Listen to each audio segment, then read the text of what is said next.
What I realized is that it really wasn't about the art at all. It was about the personality, the cult behind the art. That was in really a manner of important speaking, part. right? That's what I had to build up. We've got. And the thing is, like, I can. Where maybe I need to work on my pitch. Hegemony has pretty much like completely co-opted revolutionary thought,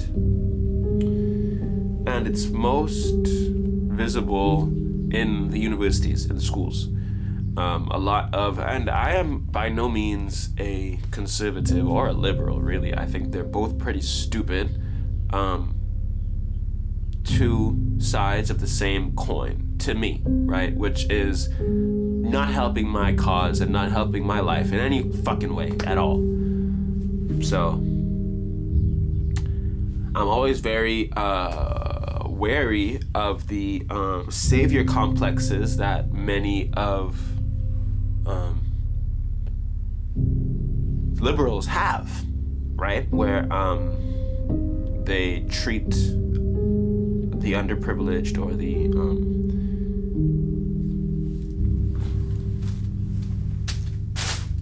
oppressed like children.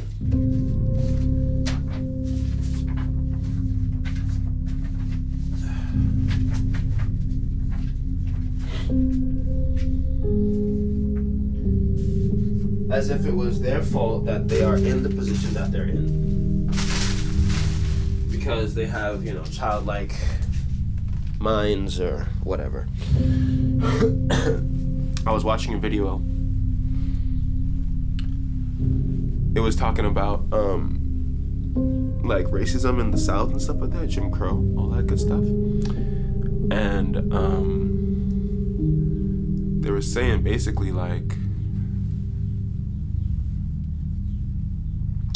they saw the Negro, the black man, as half child, half animal. And I think that is a sentiment that has not really gone anywhere. I think it's very prevalent in the North. There's another thing about racism, bro. The North, much like Japan out of World War II, they just kind of were able to distance themselves enough from the overarching narrative that we just kind of forget how fucking big of a player they were, bro. You're talking about they were just as bad as not worse than Nazis, dog.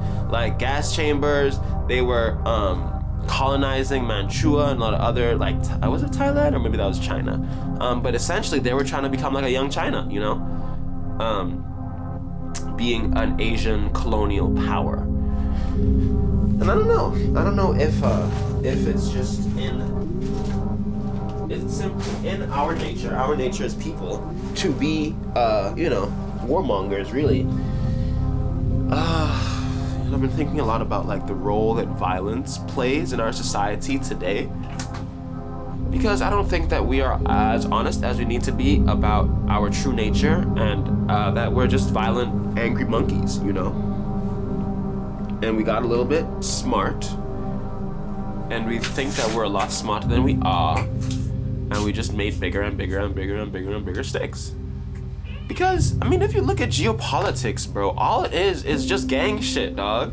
You just have some nigga with a bunch of guns and a bunch of niggas, and he's like, hey, yo, I want your oil.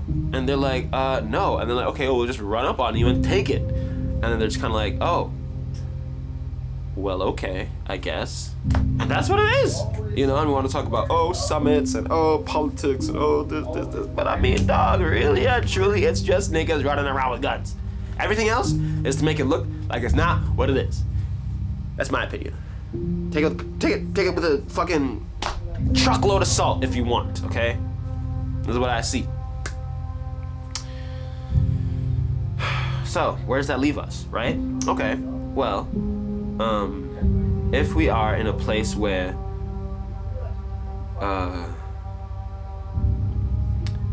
nationalism doesn't really mean as much as you think it does, right? But we're at a point where I think maybe nationalism it's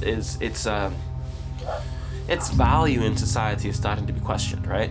And so, as a result of that, in 2016, we had the whole like return to nationalism, xenophobia, that kind of stuff, closing borders, yada yada yada, with the two most, influential political powers in the world being England and America.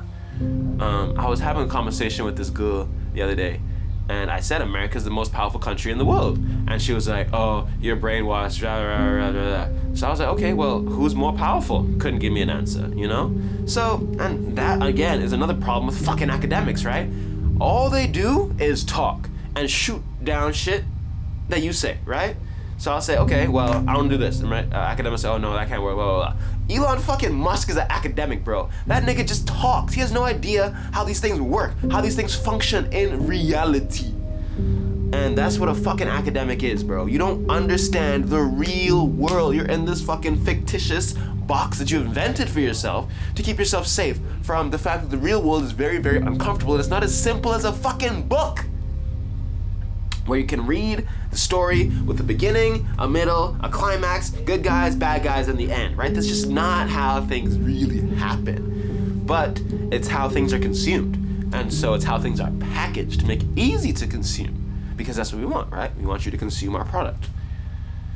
Which is, in this case, nationalism.